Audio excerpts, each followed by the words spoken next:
دیگه یه قسمت دیگه از فود بلاگرها رو ببینیم. پس بریم معطلی لایک و کامنت و سابسکرایب فراموش نشه.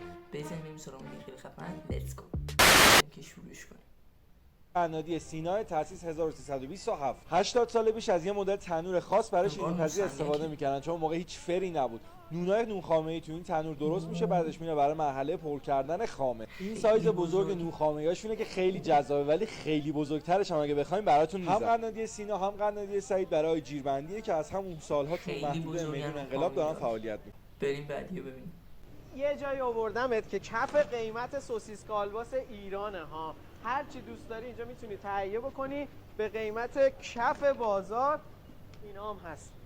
اکثر رستوران‌های تهران که از اینجا خرید میکنن، شما میتونی واسه خونه‌تونم حتی یه قلم جنس رو به قیمت عمده بخری. عمده که نیست، صدقه سوری میکشن. سال 1171 با شمایی. به خاطر حجم بالای فروششون هم دائما قفسه ها داره این شکلی شارژ میشه. انواع سوخاری‌ها رو اینجا میتونی به صورت کیلویی نیمه آماده تهیه بکنی، توی منزل فقط سرخشون بکنی. پیاز سوخاری، میوه سوخاری، مرغ سوخاری، شنیسه که قیمت‌ها از کیلویی 55 تومن شروع میشه. اینجا فروشگاه بزرگ قدیمی تأسیس 1371 تو خیابون انبار نوشابه میره. تنوعی از تمام برگرهای شرکتی زیر قیمت بازار. این سمت هم میتونی خمیرای شیرینی پزی، پیتزای نیمه آماده، این سمت خمیر پیتزا مخصوص پخت پیتزا تو منزل، میوه های منجمد، سیب زمینی نیمه آماده و حتی میگو و ماهی هم اینجا به صورت فریز شده دارن زیر قیمت بازار. انواع پنیر پیتزا رو میتونین اینجا تهیه کنید به صورت عمده. پنیر مطهر واسه مثال کیلویی 340 تومن رو بسته‌بندیش خورده.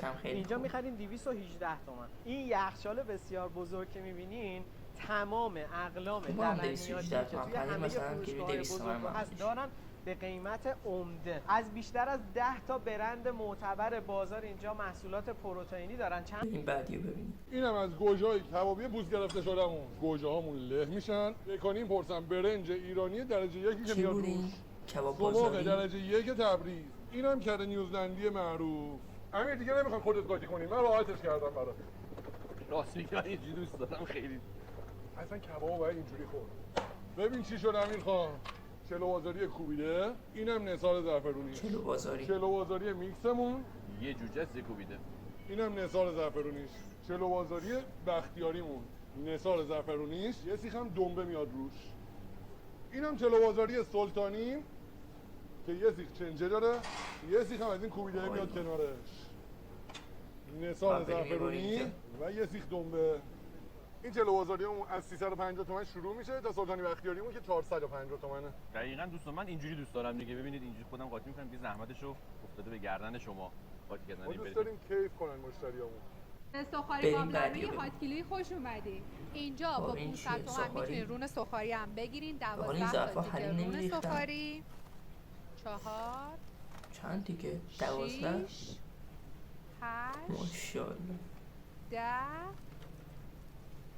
12 و 400 گرم هم سیب سوخاری داره.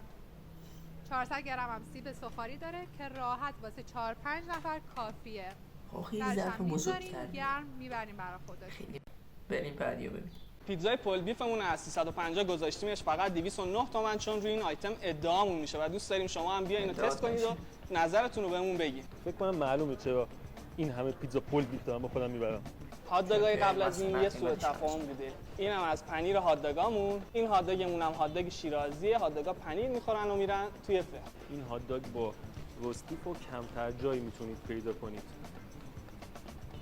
از این پیتزا سیرازیه که این حجم از فیله گوساله داره. کلا هر چی پیتزای سالامی خوردین فراموش کنین. این یه چیز دیگه است. روی همه پیتزاهامون از فر که میان بیرون پنیر پارمسان میریزیم. ماشروم برگرمون. اینم از برگر زغالیمون. تخفیفشون فقط روی پیتزای پول بیف و تا آخر هفته است. حتما استفاده کنید. 40% تخفیف گذاشتن. بریم بعدیو ببینیم. من عاشق این صورتی ام. از لبش دلم. چه بستنیایی ام. بستنی سافتمون دو رنگ، وانیل و توت فرنگی. گارنیشش رو هم میذاریم. بستنی سافت دو رنگ با اون گارنیش لب خوشگلش 46 تومن. ترکیب برنده موز و وانیل. این گارنیش کنم قیمتش هم خوبه. اینم گارنیش لب خوشگل داره فقط 46 تومن. تمام وافل هامون بستنی سافت هم قرار میگیره. این وافل هم با 3 تا اورو، یک کیندر و لب فقط 170. اگر تو هم مثل من عاشق این بستنی صاف هستی، غیر از این دو مدل بالای 10 مدل دیگه هم دارن که من خودم عاشق این فندق شکلاتش هستم. بالای 20 طعم هم انواع بستنی‌های اسکوپی با طعم و رنگ‌ها و مزه‌های مختلفی داره. اینقدر این بستنی‌های صافشون خوشمزه است که من 2 طبقه گرفتم. موز وانیل، توت فرنگی وانیل. این بود از این ویدیو. امیدوارم که از این ویدیو خیلی خوشتون اومده باشه. لایک، کامنت، سابسکرایب کنید تا ویدیو بعدی. خدا نگهدار.